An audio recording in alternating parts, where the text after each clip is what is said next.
this one. All right, welcome to another edition of the Cut Pro Wrestling Podcast. My name is Randy Zellea from backsportspage.com, and thank you so much for making us a part of your week. I hope everybody enjoyed the season premiere with Rob Van Dam last week. Some great stories about his time at WWE, WCW, Impact Pro Wrestling, ECW, and of course, all of his business ventures. If you have not heard it, go back to the link on the screen, as you see right there, and go take a listen. But this week's episode, we have former WWE producer Ryan Katz. He was one of the brainchilds of NXT, especially when the Performance Center opened. He was working with Triple H down there, and man, we have some great stories to share with you. So stay tuned. It's coming up right now. All right, here with Ryan Katz of the Oh You Didn't Know podcast. But Ryan, you have much more layers to you than just being a podcast host. You've been in the industry for such a long time, the pro wrestling industry. Where did your love for professional wrestling start? Started with my mom when I was a little child. She was a fan and grew up watching wrestling. So when I was growing up on the weekends, I used to go run into her bed on a Saturday and Sunday morning, or my mom and dad's bed, and go watch wrestling with her. And for me, it was everything. So WWF Superstars, but also NWA. And being a Chicago guy, or suburbs of, as I've now grown to say in my adult life, because people from the city don't like it when suburbanites say they're from Chicago. So Road Warriors, I mean, that was the team. I mean, you heard the Black Sabbath, you heard the Iron Man hit, saw the pads, the makeup, these guys, the mohawks, the hair, that got me hooked right away. And I just always remember being a fan for as long as I could remember, and always watched. And it's funny because even in my adult age of getting into it professionally, I don't have and always remember like my favorite matches as a kid, because it was just like I loved the whole thing. Like it was the show, it was wrestling was my thing, and I wasn't necessarily into every individual stat, but for sure it was Macho Man Randy Savage and Jake the Snake, and then it was Ravishing Rick Rude, but it was Road Warriors and Dusty and Nikita Koloff. I mean, I was a huge fan of the Russian culture growing up back then, so Rocky IV, Ivan Drago, and I'm there. So Nikita Koloff in my like preteen days is in Ivan Koloff and all. Like it was just always cool. It was larger than life and it was spectacular. And I was a little scrawny kid who wasn't really that athletic, so it was just something that I felt. It was more than just the athleticism. It was the theatrics. It was the presentation. It was the spectacle. And I was hooked right away. And it's funny, you say that word presentation, and you mentioned the Road Warriors. Back in that time, the late 80s, early 90s, it was something with the face paint that made you want to draw into those characters of the Road Warriors, of Sting, of the Ultimate Warrior, of Demolition.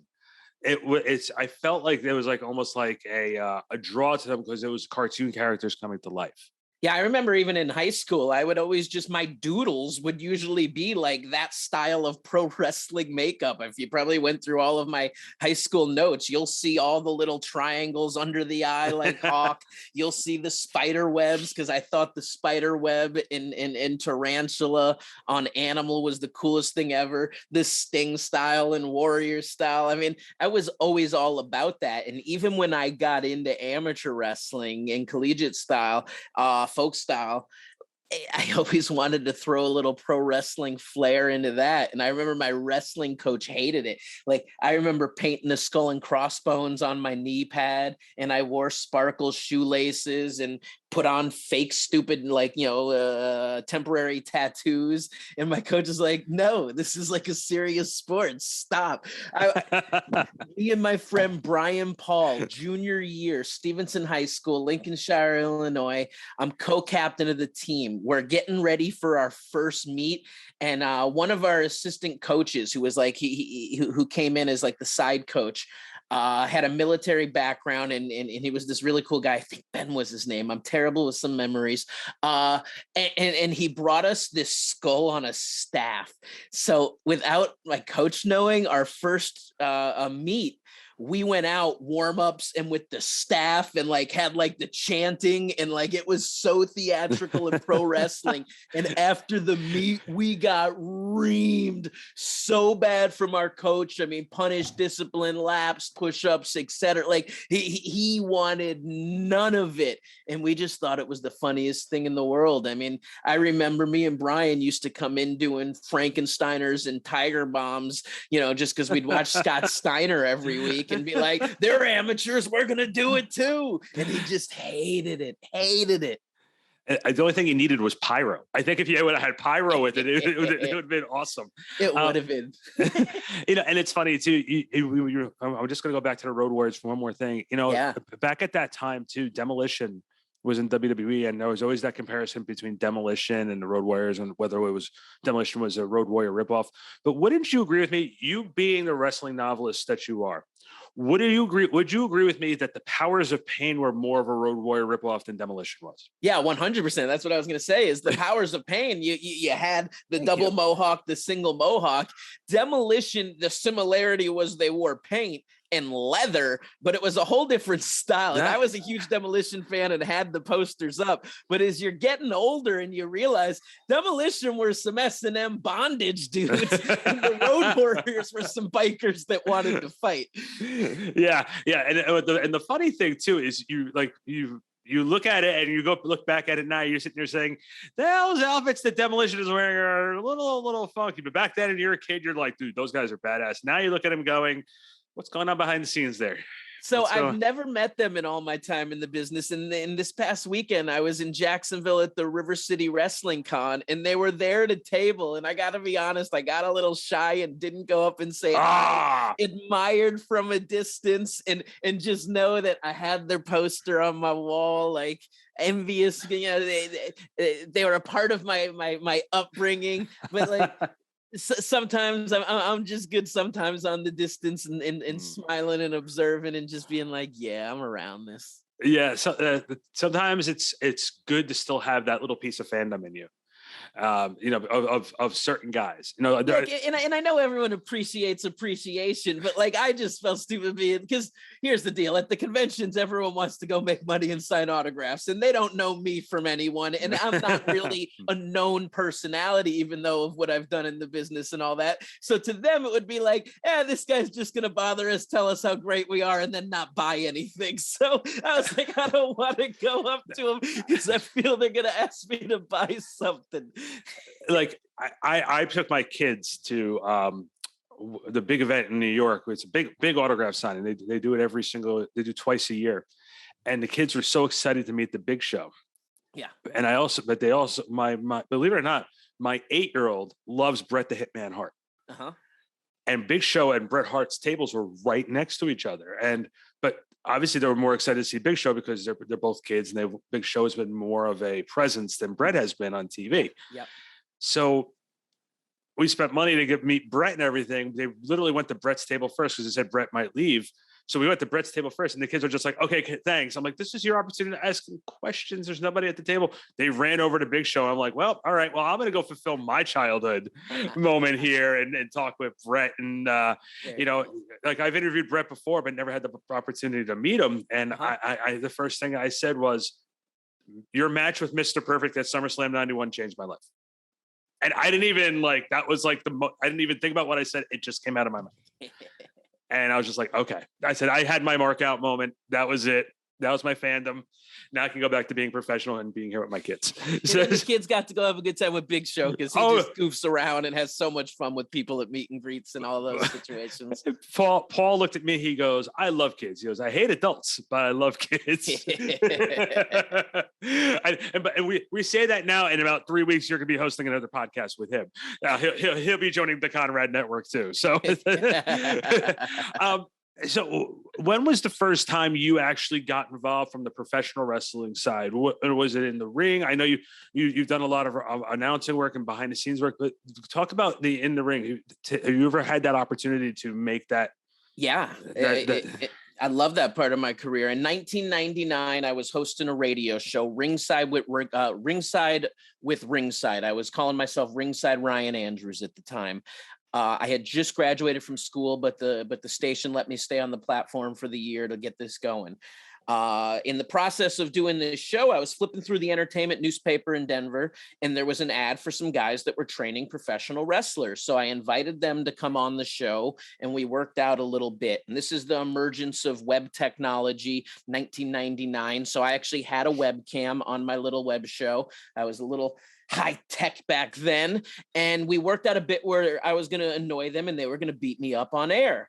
And through the chaos, they ended up swearing on the air. And I had been on probation with the station for a situation that I still stand. I was in the right and the station should have backed me. So I was a hip hop music director, and at the Roots concert, I recorded some bits just for strict promotional use. Wasn't bootlegging a concert, was going to promote the show of, here's a couple clips. We were at the Roots show this weekend, blah, blah, blah. It's hip hop news. And the station didn't support me. And it's like, what are you guys doing? I'm not distributing anything. So I was on probation. I got kicked off the air. Those guys felt really bad. So they invited me to go check out what they were doing. I went in, and I'm an amateur, as I said, amateur background. I was captain of my team for 2 years in high school, regional champion, choked at sectionals twice and didn't go to state, even though I was ranked and should have.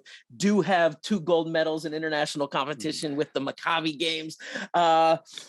Did you do it with a broken freaking neck? I did not do it with the broken freaking neck. I definitely did not. I did it on an empty stomach.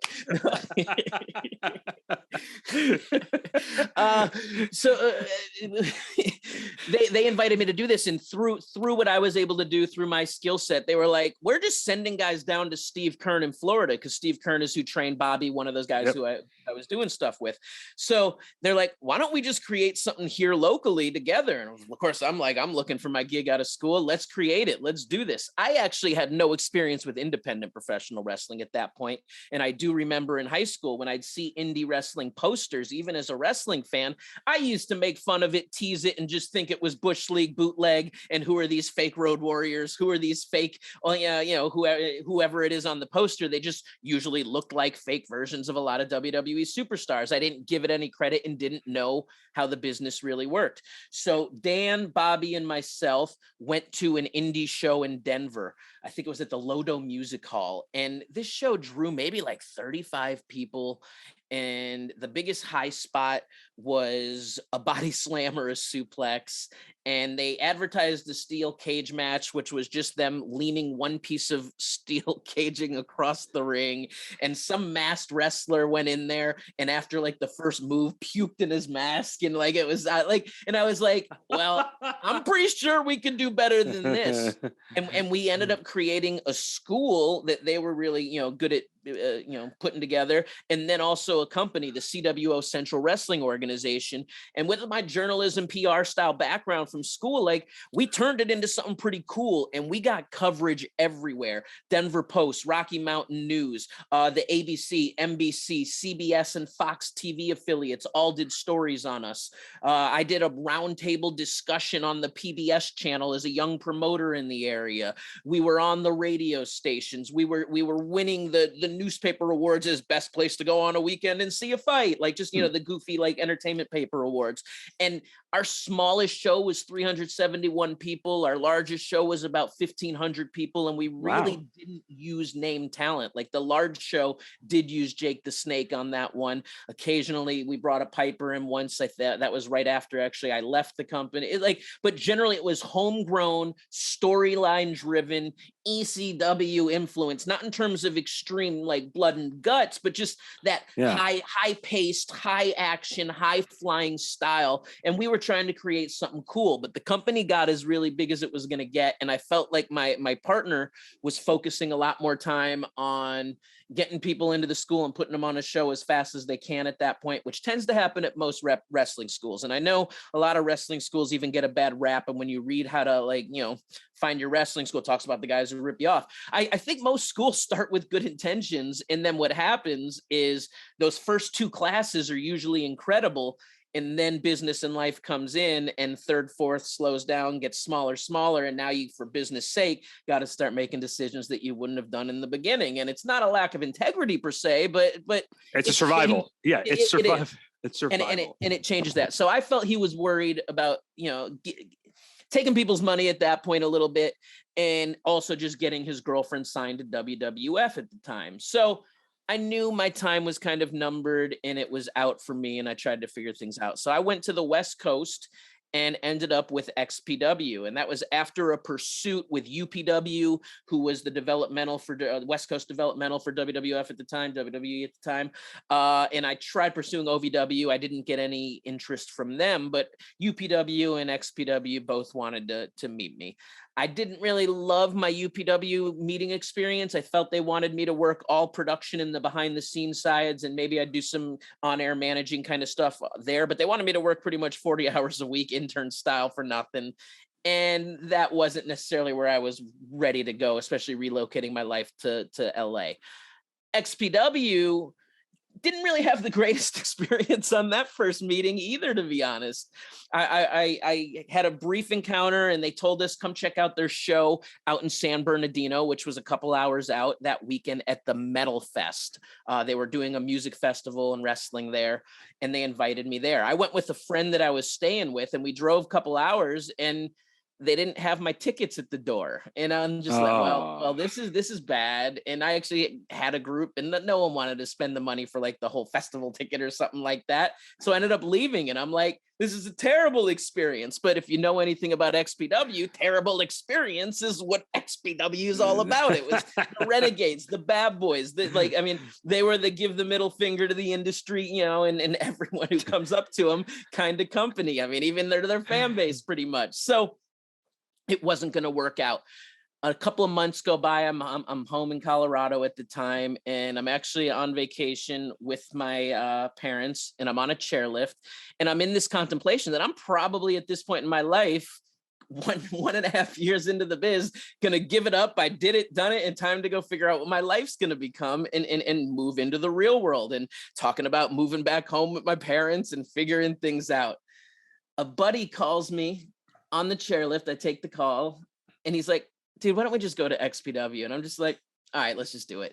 So he had to really convince you. It was one of those things where he had to really talk you into it. I didn't really want to move at home with my parents. So it was like, I knew that we would get a gig with XPW if we were there. Well, that wasn't the concern. My buddy is also 7 feet tall and 400 pounds. So they were very interested in him. And I always say to anyone that's smaller in the business that is trying to break into pro wrestling and wants to take it to the highest of high levels, if you're little, have a big guy with you, and you're going to be able to take a couple of more meetings that you wouldn't have been able to do.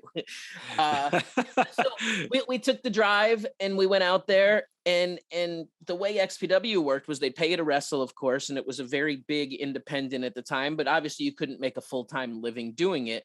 But Rob owned an adult entertainment company, and one of the things that he did if he liked someone was, if they were interested, he'd offer them a job to work for that company, which he could pay you a full-time salary for. So he had 2 open positions. One was for the warehouse and one was for a receptionist. And there was actually 3 of us that moved out, another friend, TJ Rush, who became a part of it. So Rob thought that the Giant would take the job inside the warehouse. I would end up taking the job as the receptionist, and Terry would figure things out. In the end, Giant took the job as the receptionist. Terry took the job in the warehouse, and I decided I'd try to go live my Hollywood dreams and see if I could go be an actor or go get some sort of cool Hollywood style gig. Needless to say, some months go by, and that didn't really pan out so well. So it became me bugging Giant, dude, set me up with a meeting with Rob. I got to get a job. So he sets up the meeting. I come in wearing my suit, and I come in holding a big, large pizza from Amici's, and let's work this out. And I started working for him full time, doing camera work, editing, web stuff, and everything else over the course of a few years. I literally just have a mental picture, though, of a 400-pound Giant being the receptionist behind the desk, answering phones. I'm just like, so that guy pulled so much tail at that office where you would watch the security cams where someone would come in, and then him and the girl would go to the bathroom, and 15 minutes later come back, and you'd be like, are you what? And then it would happen again in the day. And you're like, you gotta be kidding me. And it always went to the comment was always, well, they just all want to know if it's proportionate. Oh my Lord.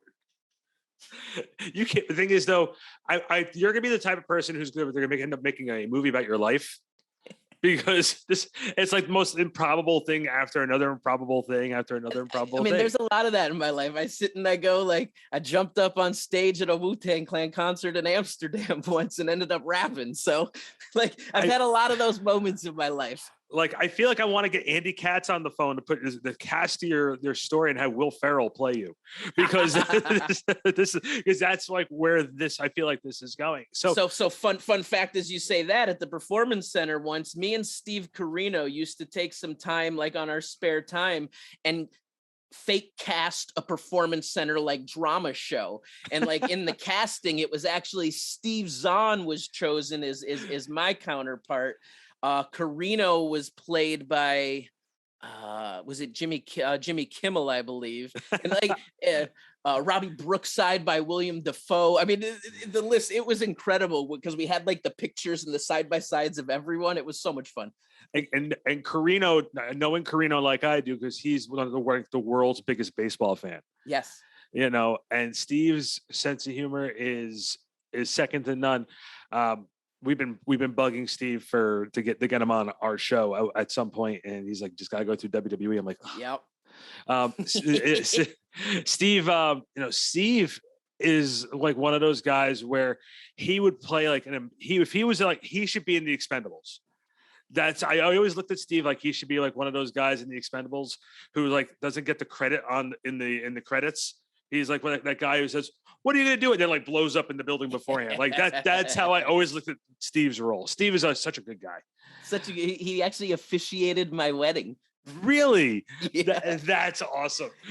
And the best is, me and my wife, both from different religions, so we did it in a chapel, but under a chuppah, and having Steve say chuppah was the greatest thing ever. Yes. Oh, it was amazing. And he would look at me every time. Oh, it was so good. It was great. Next time you talk to Steve, just ask him about the Elite Horseman and see what his reaction is. It's all right. That's when before he signed with ECW, he used to work with the IWF with Kevin Serio, and this is like 18, 19 years old. I used to go to the shows, and like you said, like 20 people would be there, and there's Steve Carino and Simon Diamond and some of those other guys were all. Yeah, at funplexes. Those that's when wrestling was like a lot of fun, like fun.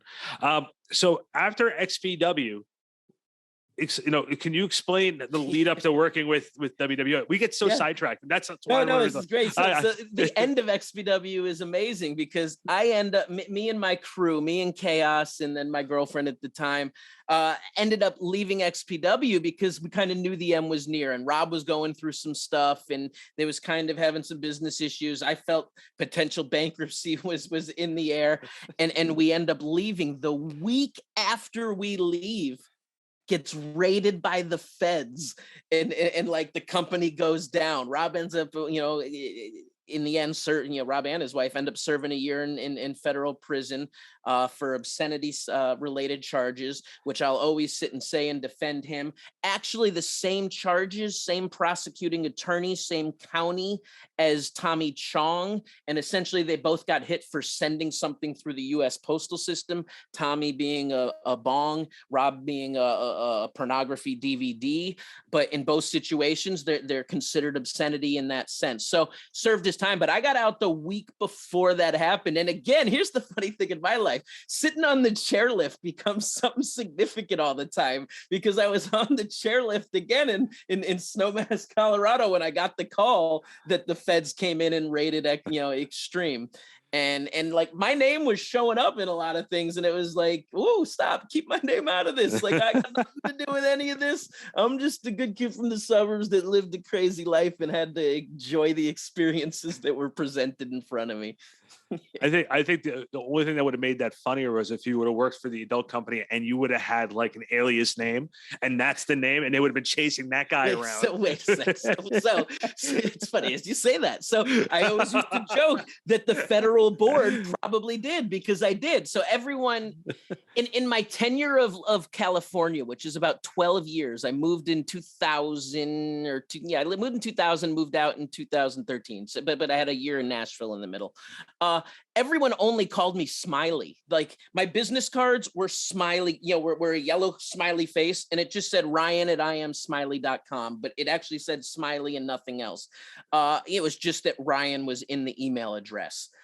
Everyone knew me as Smiley, so I was GQ Money in the wrestling side of the company. So I always used to joke that before the raid, there was definitely Rob Black under him, Tom Byron under, on the other fork under there, Kevin Kleinrock under there, me, who would be Ryan Katz, aka Smiley, aka GQ Money, like because I did have all the aliases. That would be so. Right now, they're still looking for GQ Money out there. Has anyone seen GQ Money? Anyone? GQ Money is dead. He's next to Jimmy Hoffa over by the Meadowlands. So how did the opportunity with WWE? We're getting to WWE. So, we're getting okay. Sorry. So I got off track again. I went back. So many years in the making. So obviously, so before even starting the wrestling company in Colorado, I actually had my first interview over in Stamford at Titan Towers. So February 1999, I remember going up and getting an interview. It was originally a pretty tough thing to get a job interview, but I kind of let them know, especially being out of town, that if I was in town, maybe then would you meet with me? And they're like, well, if you're in town, sure. So my dad was going to be in New York for Toy Fair. So I went up and visited him so that I can then go take the train and go meet with WWE. Had a phenomenal first interview with the Human Resources Department. It went terrific. They then took me over to the production studio a couple miles down the road to go have a job with the head of production about becoming a production assistant. When watching my demo reel and all that, that guy was like, dude, you want to be on-air talent. You should go get experience as on-air talent. So that's when I left and also was the catalyst of the radio show and starting the wrestling company. Blah, blah, blah. Let's move forward. So after XPW, I was living in Nashville and I was pursuing stuff there, and I was doing commentary on some shows with Scott Hudson, and things were going really well. So I pursued WWE for commentary again. Had some cool letters of recommendation from Scott Hudson, from Dave Price, who was the national weatherman for CBS at the time. I was his intern back in college over at CBS in Chicago. And I had this great package, again, got formally denied. They weren't interested. I'd say about 2009, 2010, tried again, formally denied, got a letter, not interested. 2012, I started putting the hard press on Ty Bailey, who was running talent development at the time. And as I said, when you have a big guy, doors kind of open for you. So as I was running a wrestling school at the time as well, I kind of presented, why don't we meet at SummerSlam? And here's some guys I can bring as extras that you guys could take a look at. One of them being 6'7" and having a vibe. And I will say, ended up becoming Luchasaurus in AEW. So ended up getting him. So myself, the man who became Luchasaurus, and another woman by the name of Buggy Nova were all signed to deals. So we actually got signed, and I thought my life was going to be changed for the best, and my dreams had come true, and everything was going amazing. And 2 days after getting my FedEx contract, delivered, I wake up and I read on the internet that Ty Bailey is fired. And I'm like, oh no, this isn't going to be good. And things like this have happened to me in my life before. When I got out of college, I almost got a job with WCW. My contact that was going to hire me there, and that was going to be to work on their hotline and internet department. The person who was going to hire me got transferred from WCW to Cartoon Network, being a Turner thing. Job opportunity went away. I was supposed to be a contestant on Deal or No Deal. Audition and all that went great. I was just waiting for my booking date, and all of a sudden my booking date wasn't coming. I didn't get the call. I reach out. I find out my casting director got fired. Files went away. I have to stop you there for one reason. When Deal or No Deal started, my sister-in-law worked for the casting department. Amazing. Neil Constantini was the gentleman who was doing the not the one who fired. He ended up being the main boss. Dave Deuce was the one who got fired and was so when Ty got fired, I was like, I know how this is going to end. But we kept going, and we're doing the contract stuff and everything. And while I'm waiting for my medical date to come in to go do medical testing, I get a call from John Laurinaitis. And he says, Ryan, we're rescinding the offer. And I was just... But you have to say it like John, though. I mean, it definitely was. Ryan, I'm sorry to say this, but we're going to be rescinding the offer. And I was just the heart sinks, and you're just like, oh man, like I thought this was it. Like I thought my life was coming together. I won't lie. I was going through a couple of years of some hard times. This is, we were coming out of the recession. My company from 4 years previous had pretty much gone out of biz, and I was recovering. But like my parents had just loaned me money for a new computer and stuff because my computer crashed during a major paying gig, and I had to replace my computer. And I was like, it's gonna be no big deal. I'm getting signed in a month. Like I'm gonna be there in a month. My money's gonna be fine. Nope, didn't happen.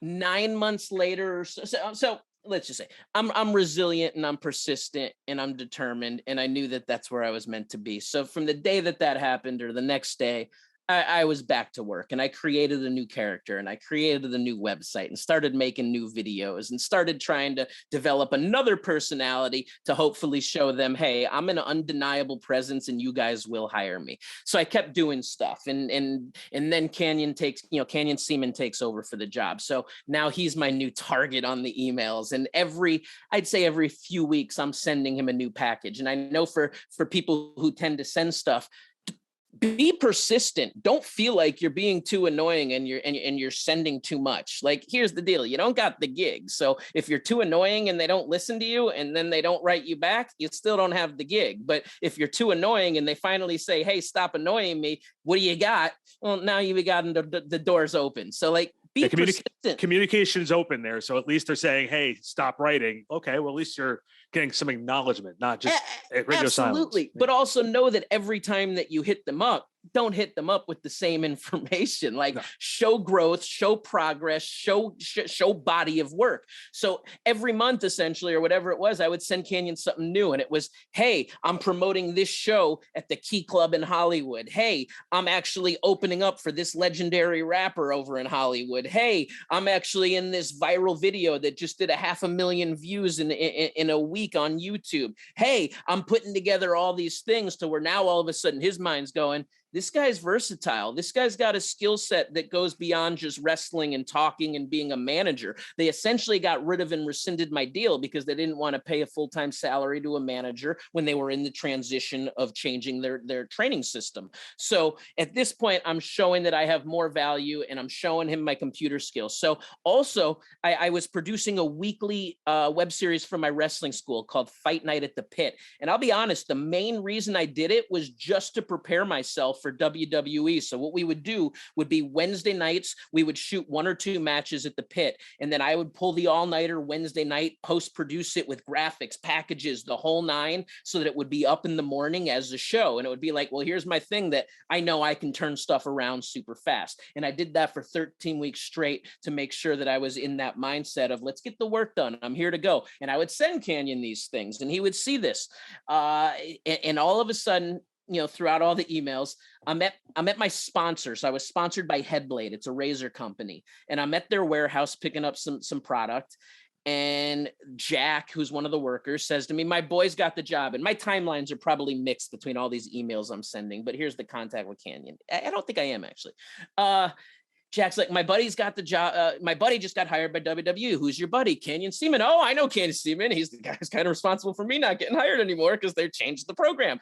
So, and obviously I'd been sending him stuff.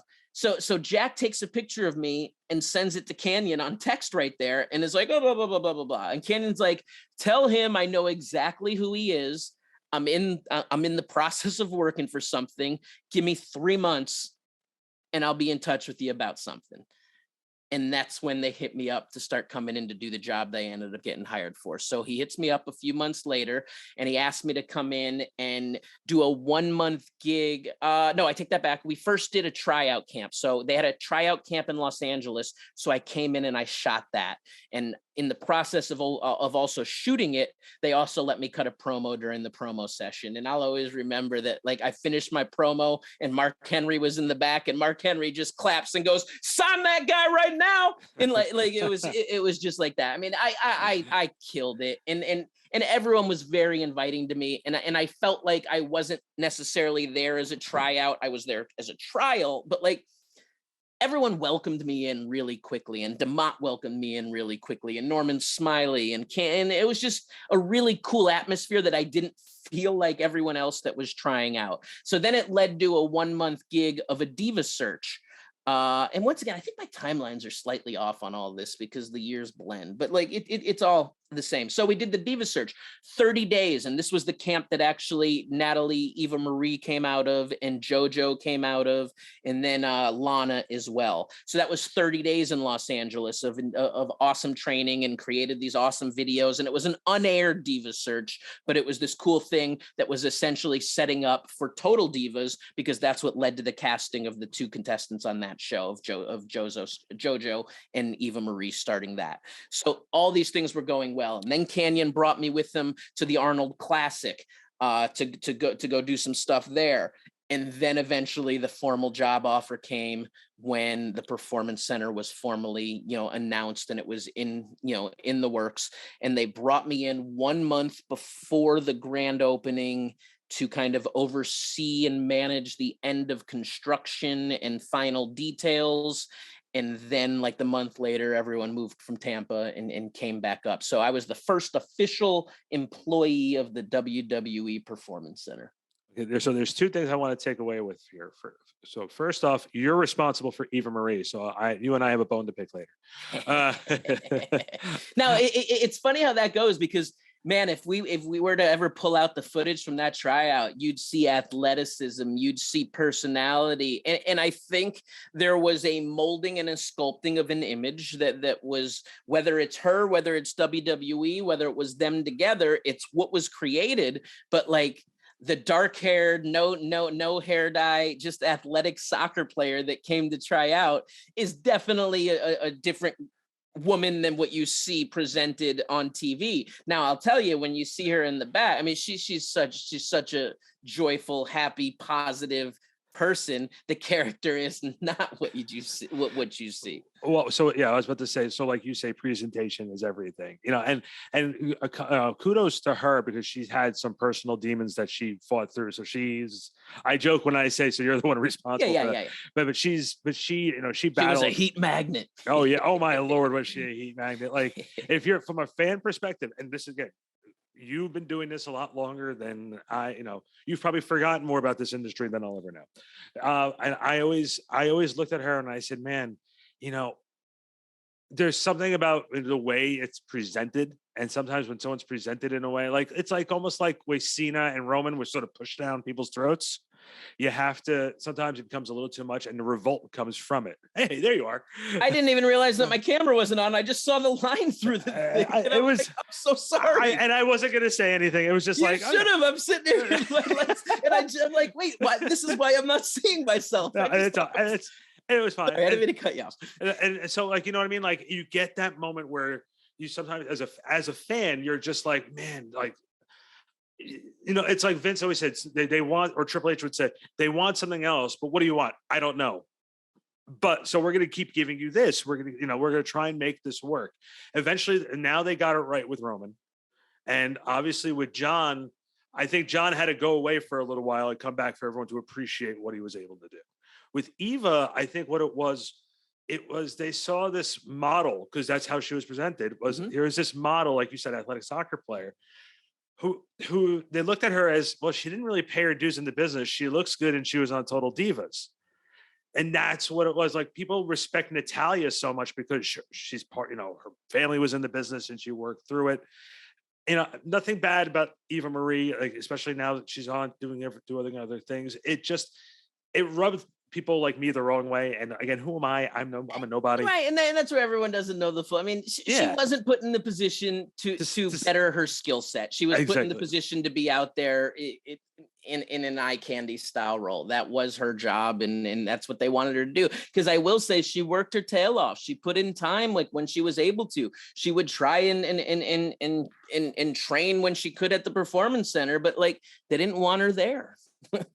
Oh, that right there just opened up a whole another argument for another time. I'm not going to start even going there. But the one thing with the Performance Center, you just said that you were there a month before it really opened.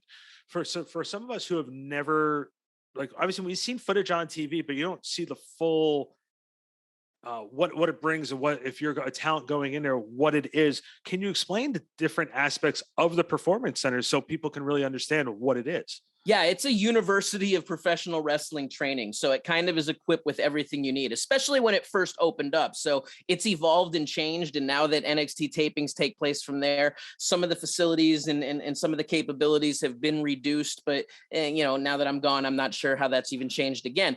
But when we opened up, you're talking about 7 rings in the main room, one being a state-of-the-art crash pad ring that's unheard of anywhere. And it was custom built for WWE, where the entire ring was a giant crash pad. So you can work on any aerial maneuvers, and give guys that chance to not just have to lug a crash pad in the ring, but the whole ring itself was surfaced that way to allow so much to go on. 6 other regular rings to allow for constant training, a state-of-the-art weight room with Rogue equipment, a voiceover room in studio for commentators and announcers and wrestlers to try their hat at the play-by-play and work on those skills. Because we always talked about that, even for a wrestling talent, by going into the broadcast booth, by seeing how the play-by-play and the color commentary is done, it really helps you put together a wrestling match, because you realize why you're always told to slow down in the ring and kind of bring the pace down. Because when you're wrestling, you're always thinking, I don't want any downtime, I don't want any silence, I don't want this rush on to the next move. But you got to give the commentators time to be able to talk about what's happening. You got to give the audience time to digest and register the impact of a maneuver. You got to give it that time to breathe. And when you hear the commentators and see the picture with the words, it does help wrestlers open their eyes and have the light bulb go off to say, oh, now what I've been hearing actually does make sense in practice, not just in words going in one ear and out the other. Aside from that, we had a green screen studio for us to practice promos. We had a promo room called the Mirror, aka the Confessional, same type of thing, where it was iPad driven IP camera, where you can essentially go into this room, log yourself into the system, move the camera so it's on you, and just practice promos. And then when you're done, all of those go into your computer system, into your content management kind of system, and you're able to go watch back and research and review all the work that you've been able to do. You've been able to show it to the coaches. Skull session rooms to be able to go review and watch tape with the coaches. Full medical facility for rehab and prehab. We always talk about prehabilitation. You're trying to prevent injuries from happening, not just rehabilitate the injuries that do. And then just the office capabilities. And then there was an expansion of the content innovation lab, which was just more studio capabilities. And then an increase of warehouse space. I mean, it's just a facility that really does have everything. And for the talent, there was a talent lounge, TV to hang out and watch throughout the day, more computer stations and terminals to watch back any of your product, because everything that was being shot, all the live events, all the matches, promo classes, training sessions, not every training session, but all that kind of stuff was shot and recorded and put into a system for you to be able to go back and review. And how far was it from Full Sail? So about 7 minutes down the street. I mean, really close. I mean, a couple miles down the street. Facility was there, and that's where we'd go do the NXT tapings on the Thursdays. Yeah, because the NXT product at that point in time, like I was one of the few people when they said they were moving NXT from the network to USA. I was one of the people who was like, you're sort of ruining that specialness, I because felt that way too. yeah, That was the flagship product of the network. So obviously WWE, the brand and the pay-per-views and the WrestleMania is what most people are subscribing for. But the diehard fan that was there that was their show. NXT was the WWE network, and this was building the coolest counterculture WWE, programming, the production based independent company that was incredible. I mean, what a ride those 3 to 5 years were as that thing became what it was. Yeah, and I felt like it was like an ECW style audience. Yes, with a pro wrestling, and and kudos to Hunter for being absolutely. able, because what I loved about the NXT product back then was I felt like the performers had the ability to grow, make mistakes, but the presentation, I'll use a guy like Tyler Breeze. Mhm. His character was able to grow down in NXT because they had time to sort of tinker with it, make it work. But it was when it didn't translate to the main when it went up. roster. And I think so. Here's I think some of that. So that's the growth and development. So in NXT, you saw the development. So as an audience member, as a fan, you were along for the journey of growth to be able to see them make those mistakes, grow from, and get better. Once they went up to Raw and SmackDown, they were presented as the character, no flaws anymore. They were the quote package deal. So now there's less of a reason to be involved and get into the character because you're not getting the human interest side of it. You're not seeing the person behind the character. You're just getting the character. And one of those magical things about NXT was the emergence of the person behind the character and the audience wanting to help develop and make new stars. Right. And another one who did not translate, and people will fight me to the day on this, until the day's end on this.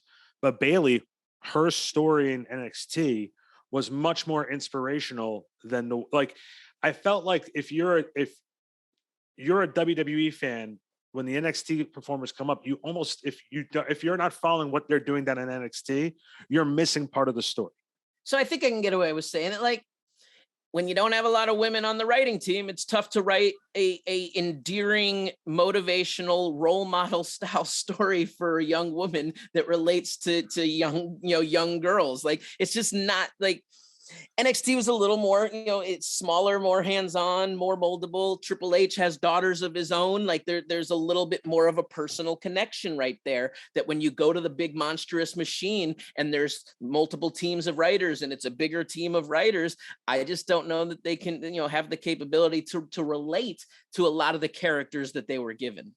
Yeah, I definitely go with that. I think at one point we sat down, a bunch of us sat down and said, let's look at the guys that came up to the main roster from NXT and how successful they were on the main roster. Obviously, Bray and the Wyatt family was a good one. The Shield came up and eventually they broke off. Big E came up, was very successful. Then they had and all those would be FCW people at that point, so not even Performance Center at that point. And then you had other guys who came up, obviously, who came from the independent scene, like Finn and Shinsuke. So that's another sort of category they fit in. But then you had guys like Adam Rose, who I was heavily involved with creating. Like, I'm the one who, like, me and my buddy Brandon Horgesheimer, under the tutelage and under the direction of Dusty, created his whole entire launch presence and the launch party. And he came up with the character, but we helped him take it to the next level. And I will say, we always had a vision that would have had an evolution of character. So, like, this is unfortunately one of those things of the WWE way, is that once something works, Vince wants it to be done repetitively. Like, well, this is what people want to tune in and see every week. So thus Adam Rose's entrance became what it was, and the Rosebuds and the conga line and blah, blah, blah. Originally, when developing the character, we always had thoughts that entrance would be changing every single month to something outrageous and different. So Thinking of an Elton John, Dusty always wanted Adam Rose coming out in a duck suit. He wanted that to happen so bad. We had talked about doing these giant inflatable balloons where, like, a few of us with our heads out of the balloons were just coming out bouncing with him and stuff, like going Blue Man Group style, going outrageous, just going rock star and no rules. But then in WWE, it just becomes the vibe of simplicity and repetition. So then all of a sudden you now have the Rosebuds, and there's 14 Rosebuds every single week. So now Vince is paying out, or the company's paying out money for 14 extras. So now all of a sudden Adam Rose as an act costs so much more money than he needs to do because it's dependent on all these extra characters, and that ends up hurting him in the long run as well when it comes to storyline. Now, obviously, you can play devil's advocate and say, well, if he did have a more breakthrough performance in the ring, they would have changed things and evolved. But you can go either way of why it happens, chicken and egg. But it's a tough situation, and it's tough to be in the role, or you think you got it, and then it goes away really quick. So, and there's one other one I'll just use as an example, and then we're going to get back to you. What ended up happening with Miro or Rusev. So another one of my projects. Yeah. Well, in 2018, at that Royal Rumble in Philadelphia, you couldn't find me a more over babyface, and they just wouldn't run with it. Jericho always said it was the simplest things, like the people's elbow was meant as a gag, And when he first started doing it, The Rock started doing the people's elbow. It started as a gag, and it was like the little things. Mick Foley wasn't meant to have Mr. Sacco turn into as big as a thing as it was. Miro just said it's Rusev Day one time, and it turned into this really big thing. And they could have made so much money, and they could have ran with it. And he could have been an upper echelon star because he's that good. Absolutely. And so fun fact, when I first got to the Performance Center and Canyon gave me access to all the old promos, and he's like, go through, tell me who you think's good. And I came back to him and I said, the best guy in there is Rusev. And he said to me, what? And I was like, yeah, the best guy is Rusev. And he's like, I'm hearing a lot of different things from people down there. And I was like, no, dude, the guy's got charisma. He's got a presence, and there's something about him. And we got to do it. I'll also say that at that Diva search that I was involved with, with meeting Lana, with CJ at the time, I kind of said to her, we're going to turn you into to Drago's wife. Like, I knew she had a Russian background. She had that look. I was like, you're going to be Drago's wife. We'll find you a Drago. And we ended up getting there, and a couple of months of them trying some other stuff and this and that. And then they fell in love, and then here we have it. But like, I remember once again, the first videos that I made for the pitch of the character before it ever hit NXT, it was awesome. And everything panned out. So she was one of those people that was one of my projects when I got hired, in the sense of we knew each other because of that tryout before I was officially part of the company. And I kind of made it a pact to myself that it is my goal to get this girl with zero wrestling experience up to the main roster in record time of what that program is, to prove my skill set of what I'm able to do. And in the end, she ended up on Raw within about 8 months. It was that at that time too, when she was working that initial run with her and Rusev together, was there a more couple with heat on that roster?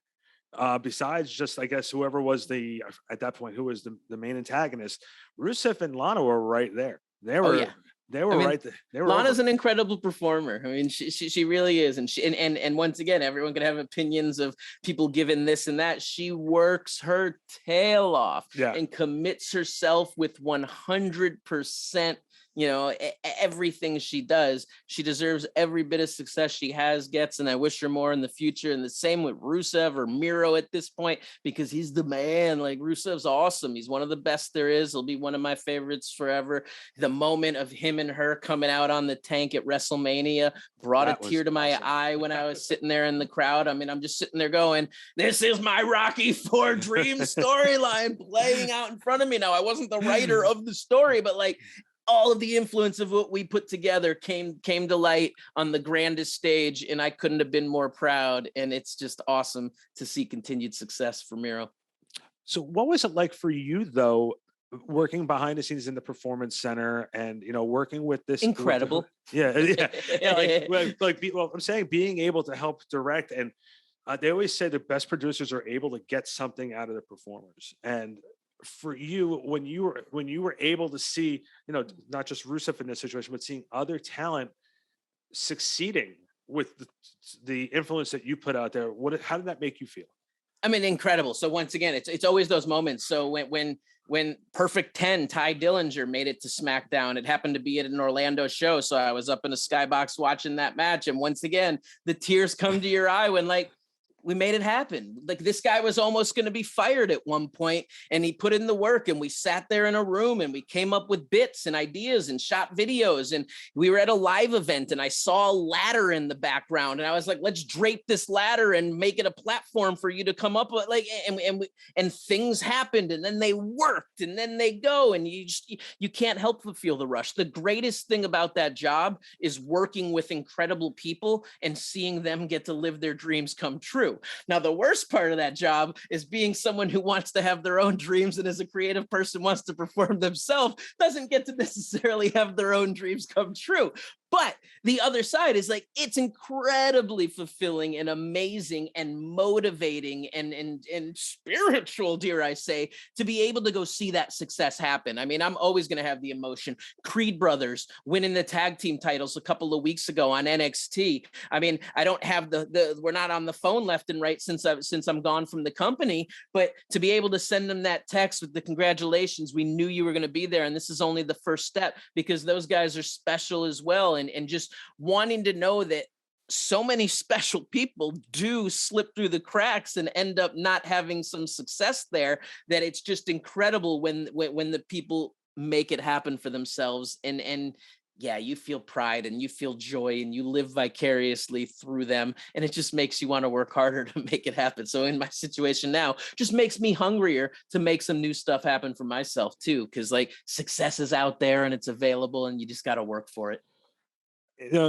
Owning a wrestling school and helping, train talent, not only just in the ring, but in front of a camera. Um, this is sort of like a two-part question. One, how important is it to WWE to have AEW as sort of an alternate competitor?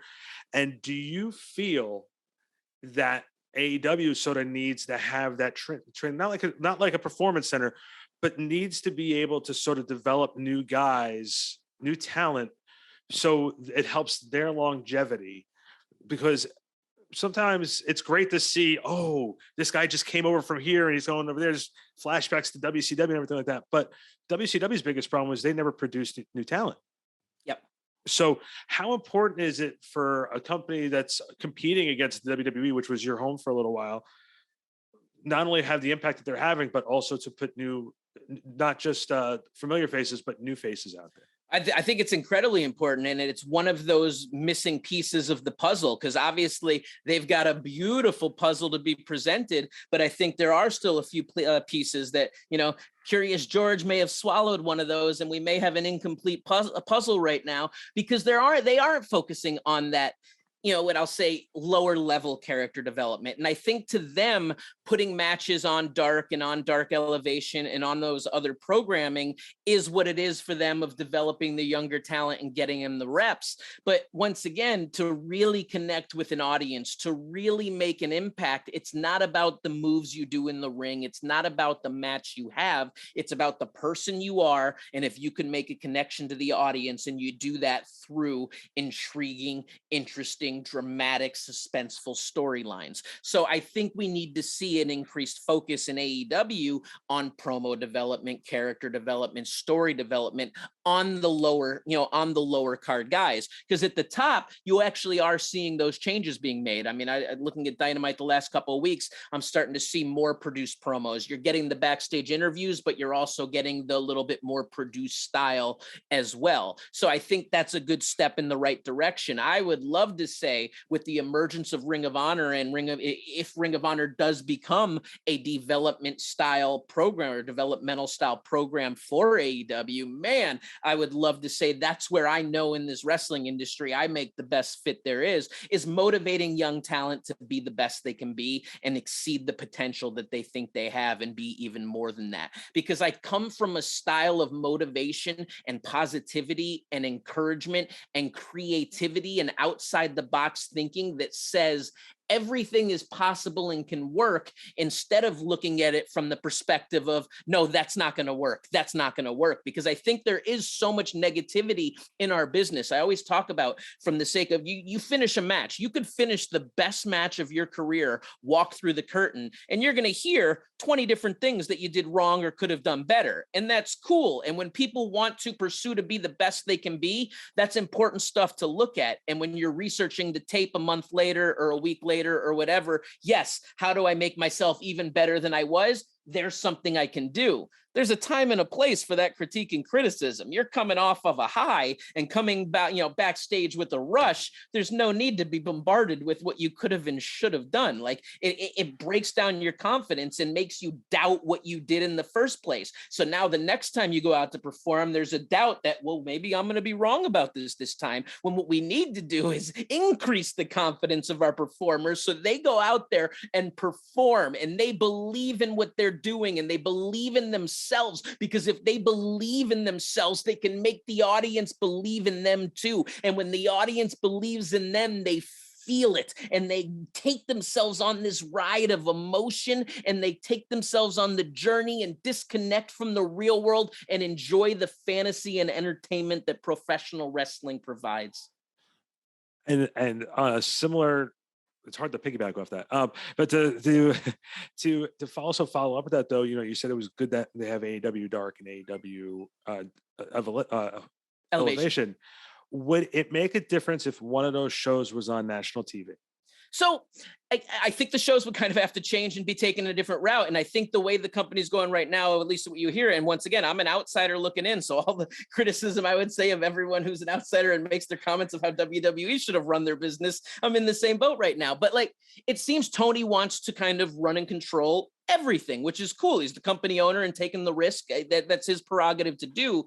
But I do think he needs to surround himself with some trusted people that have the ability to kind of, lead the ship. So if you're starting little offshoot brands, and if you have multiple shows, the shows don't have the same direction at that point.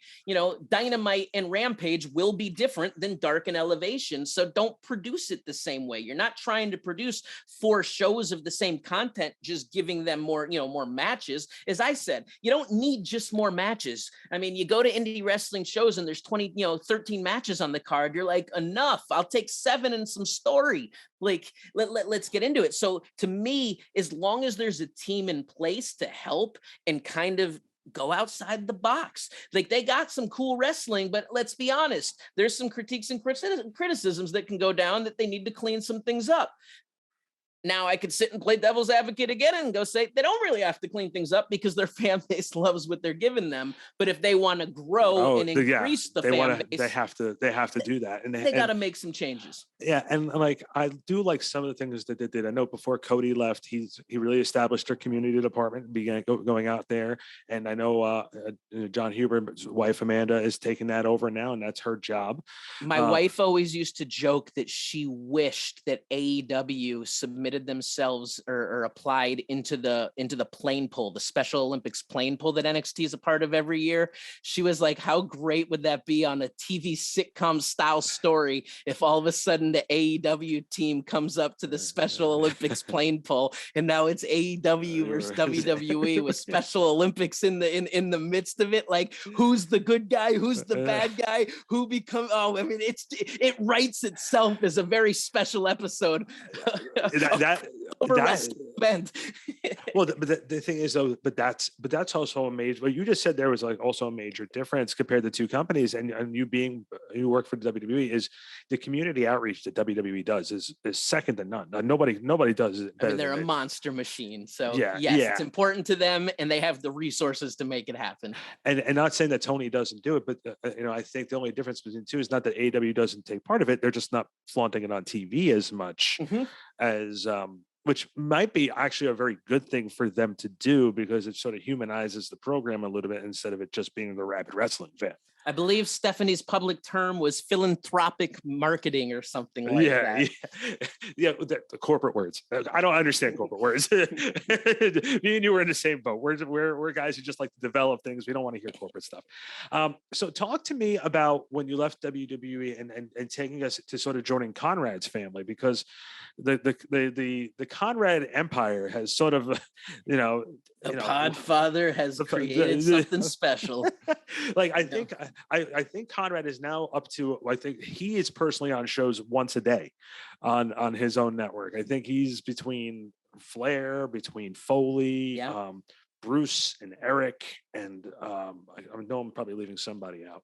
RN, he's got a lot. He's got a lot, and that makes his fan base only like him, and they're like, get this Katz dude out of here and put Conrad with Road Dogg.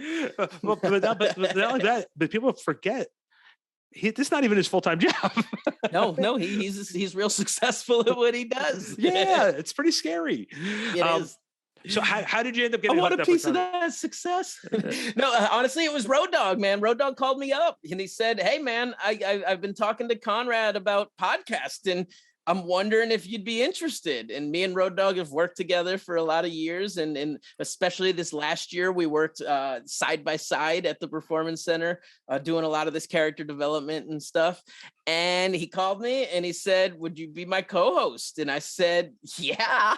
Like, sounds like a cool thing to me. Like, once again, I always talk about, you take opportunities in life. I mean, I'm not saying go blindly jump into everything that's presented to you, but like when an opportunity is presented, like, like, you got to take it and make the most of it and figure out how to take it somewhere. So I'm looking for a gig. I'm looking for exposure. And to be honest, as someone who's been behind the scenes for the past 8.5 years in WWE and had this like, pursuit and dream of being in front of the camera, hosting and performing and things like that, that this was the perfect opportunity for me to get a platform, to be able to speak, work with Road Dogg, have a lot of fun. And as we right from the beginning started discussing it, trying to just maybe change our podcast a little bit from the format of Conrad's other shows where everyone's got their own thing and they're awesome and they're informative and we hear amazing stories. But I think with me and Dog, we both have a little bit more energy than everyone else that's on the platform. And I think that shows. And to some fans, it may be a little too much and they wish I'd turn the dial down. But like, this is just who me and Road Dogg are, especially if we're chatting and talking to each other. Like, I'm a high energy dude that used to take Ritalin as a kid, man. And being a parent who gives their kids that type of medicine, I know. I used to have to, like, my teachers knew, but like, sneak my Ritalin in, take it and hide it in the middle of the day and take my little pill and like it was wild. You didn't want to be that kid. You just didn't want to be it. I listened and little did I know I should have been like stockpiling them like for years later, and I could have been selling them in high school and making bank. Not that we're promoting that type of behavior. Not at all. I listened to a couple different episodes of You Didn't Know. I listened to the VKM episode because I always felt that time of would have loved to know what he was thinking and then what the end game was. And I'm like, I don't think we ever got an end game. And to hear him even say, yeah, there was no end game, but it was just something for us to do. And then like hearing the stories about it. End game. And on that one, almost his honesty makes the story a little less interesting, dare I say, because he's just like, yeah, we were just messing around, didn't know what we were doing and went for it because we were on drugs and didn't care. And you're just like, oh yeah, there's no like, you really can't start digging and pressing because he's just like, yeah, we were on drugs. Yeah. I remember watching Impact at that point in time, or TNA at that point, and I'm like, they showed that one long shot. I'm standing there, and then there's the big WWE logo there. I'm like, okay, there's our first lawsuit of this storyline. Let's go right there. And pushing boundaries is fun and cool. And as a fan, like, I gotta be honest, I love it. I mean, I went to XPW where they jumped where there was an invasion, so to speak, of an ECW pay-per-view. Like, that's what attracted me, was the controversy. Bischoff talks about it, always wrote the book, Controversy Creates Cash. It's true. And you need to build that and then build suspense and drama and anticipation and create cliffhangers and all those things. They were just going for it. And when you get to go for it, it's a lot of fun. With Brian, though, is it for him? Because there's times where he sounds, I don't want to say he sounds unsure, but he sounds a little nervous. Is it hard for you to get that out of him at times? Because because no one wants to bury the bridge again. So the first time he left, him and Billy did this crazy shoot interview where they crapped all over WWE and Hunter and everyone. And then he ended up getting hired back. So he doesn't want to do that again. I just okay, that sort of explains. I thought maybe he was just like, he was he's a guy who's really honest with his opinion, and he's shown growth and maturity. So like, in terms of reflecting on it, I think he's willing to always say that like he was in the wrong on a lot of things, and or he thought and believes the company's in the right. And then when you want to press him on some of those things where you feel it can go either way, he sits and he goes, and his answer becomes, and it's valid, is just because I didn't agree with what the company did doesn't mean the company was wrong. It was their business decision. So like, sometimes it's tough to get him to crap all over the decisions they make, because he still believes they're entitled to make those decisions as the ones paying the check. So, and I understand that. And I do believe there's even a difference of my interviewing style than some of the other people, as having worked there myself, having been in the business for so many years myself. Sometimes some of the questions, and I'm working on this and increasing my skill set as an interviewer on this podcast, but sometimes it's harder for me to ask the question because I'm not a fan in that sense from that perspective. And I do have an inside perspective, and I kind of know where his answer is going to lead. And even if it's not just predicting his lead, like I just know how the business side of it is and know how that's going to, it's harder to press not being an outsider, so to speak. So as I said, I'm working on grilling them a little more. Next week's Ask Dog Anything, they're audience-based questions, but I pushed him to get some answers. And I feel as we move forward, and we're 10 episodes deep right now. Billy Gunn's episode was number 10 that dropped this week. And we're just getting into our groove. And even in the beginning, the first few episodes, when I was taking some feedback from the people that were giving their comments on the interviewing style and on the show, we had pre-recorded 3 episodes before we launched. So like those first 3 had to go through those first 3 weeks and get through. So on episode 2 and 3, when I'm seeing some repeat comments, I'm sitting there like, all right, I got it. I'm going to make these changes for you guys, but just give me 2 more weeks. We're behind a little bit. I wish I would have, because I'm one of those people, I just hate social media. So like I do it to talk with my staff and to update little things. Yeah. If I would have known that you guys were doing to ask questions, I remember back in '99, I met Brian for the first time at a signing, and it was right after Hunter left DX, and there was talk of them putting Val Venus as a member of DX, and I asked Brian about it, and Brian said to me at that time, he says, it's just too soon. It's not a bad idea, but it was just too soon. They teased it once on television and they never went back to it. So I was going to ask, so next time you have the opportunity. Yeah, I'd love to hear about that. That sounds like a good one. I was a big Val Venus fan too. Choppy your pee-pee. I like Kai and Tai as well, man. But he would have fit that group at that one point. Oh yeah, that would have fit. Absolutely. That was one of those misses during that time frame. What was your favorite part of, like, I don't want to say part, but like, I guess there's the Attitude Era, there was the Rock and Wrestling, from the WWE side, there was the New Generation, obviously there was the Ruthless Aggression era, there's the PG era. What was in your opinion, your favorite? I mean, it's probably going to be the Attitude Era because it's my college era days. So it's the adult-based product, and Attitude Era correlates with ECW, which is the greatest cult following wrestling company ever created. So like that probably goes down as my favorite. Now, growing up, I mean, that's just like you grow up and whatever you want to call that was the most incredible thing ever. You're just seeing everything as larger than life and incredible, and not looking at it under the scrutiny of a critical and analytical eye, and just looking at it for the entertainment that it is. But probably Attitude. I mean, it was just outrageous, and the war between the two was incredible. And to be able to have both shows on, and then to see the emergence of new talent come out of that. So for me, I remember in college, I used to not go to some parties on Saturday nights because I'd rather stay home and watch Shotgun Saturday Night, because these new teams, Too Cool and the Hardy Boys, and then they were going to be wrestling, and I wanted to see what they were doing because they were the future of this business and all of that. So like, I gotta say Attitude's probably, but overrated and overhyped now moving forward in this life where you have it's gotta be more like the Attitude Era. No, it doesn't. No, it doesn't. The world has changed. And I think what we actually need is different alternative style products. So like Lucha Underground was an incredible thing, like to be able to create a product that was on a different realm, that brought the cinematic style, that brought the theatrics, that brought us out of the realm of reality, but still kept us in the realm of it's real to us while watching the matches. I think we need more products like that. So when all these new companies come out, and when AEW even came out, like to me, to become WCW, to become the other WWE isn't necessarily the move. You really want your shows, at least in my opinion, I want new shows to have completely different identities, looks, feels, styles, delivery concepts. And I've been working on and writing a whole bunch of concepts and pitching it to some producers and people, and hoping someone's gonna bite on the line soon, and we'll see if it does. But from a competition style show that I want to work on, to a dramatic suspense thriller style wrestling show, like I've got all these different outside the box concepts that make us look at wrestling different. And instead of competing with WWE, it's about offering the fans an alternative too that they could enjoy either instead or along with, but have nothing to do with or couldn't care less what WWE's doing.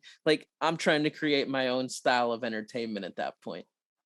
and being different and being new is so important. And one of the things I remember watching the initial AEW show, the Double or Nothing pay-per-view, and me being a WWE guy for so long, I almost felt like I was cheating on WWE with watching another product. And then as time went on, you're just there going, no, it's okay to have another product out there.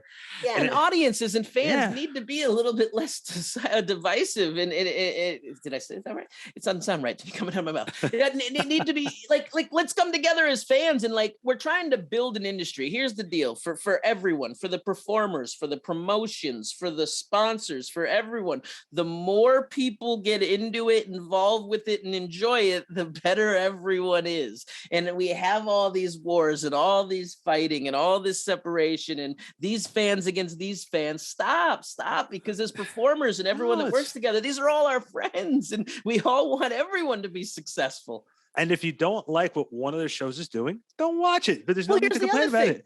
You don't have to complain about every single thing on every show, because if you don't like what's going on the show you like, just wait 5 minutes to the next segment, because you're not supposed to like everything. The fact is, the show is built in a variety show style format so that it has something for everything, but that doesn't mean that everything is for everyone. And there's got to be little pieces. And yes, at this little match, you don't like it, go take your break, go make some food, go to the bathroom, go take a walk with your dog, go play ball with your kid, go do something, and then come back and watch the next match that you are interested in. And instead of getting on the internet and talking about how you didn't like this part and this part, let's talk about what we did like and move on from the negativity, and we all come together and make this world a better place.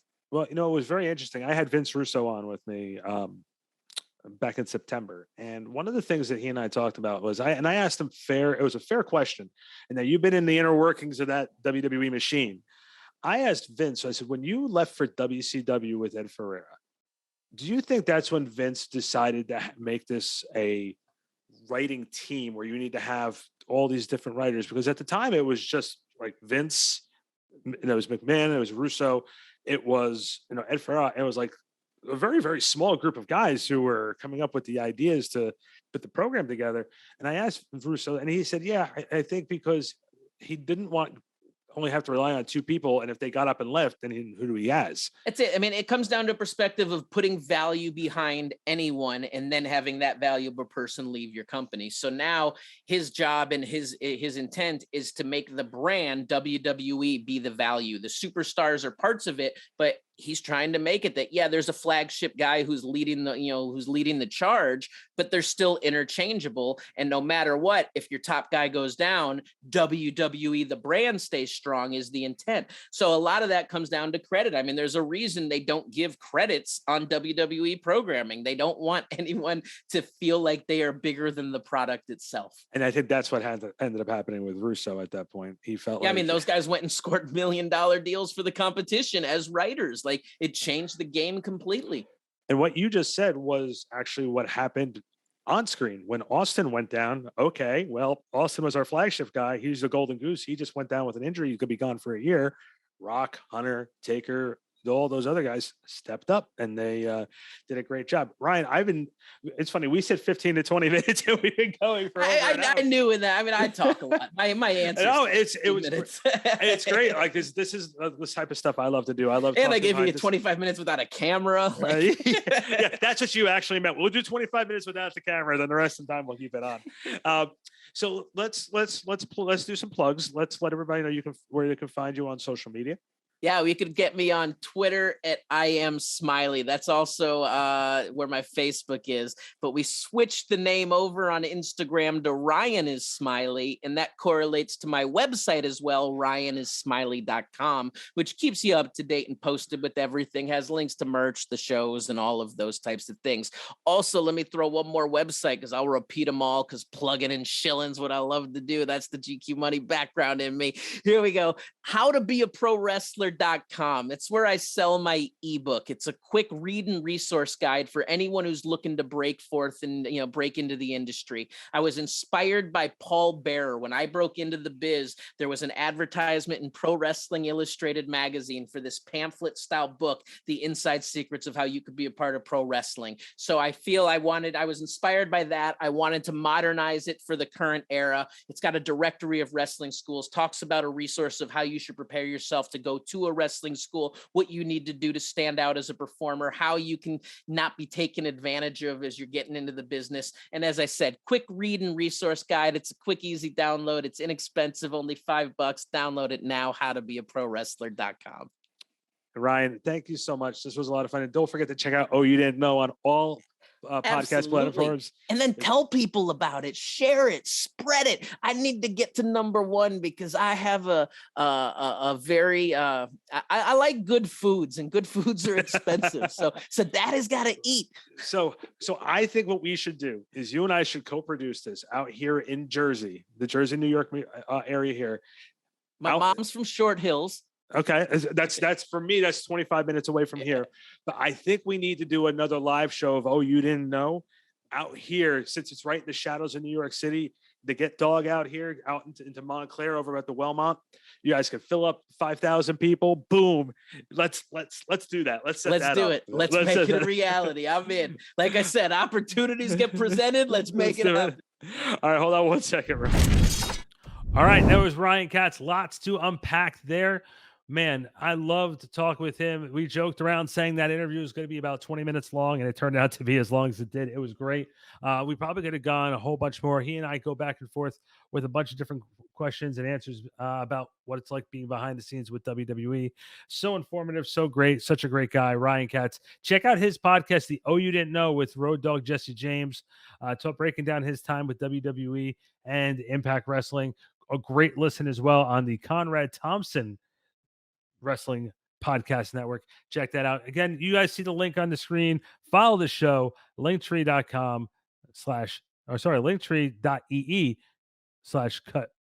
podcast. All of our social and podcast platforms are right there. Otherwise, guys, looking forward to seeing you guys next week with Mike Law and AJ Pan. That's right. This is going to be a lot of fun. I hope that you guys enjoy it as much as I do. We will see you next week right here on the Cut Pro Wrestling Podcast. See you then.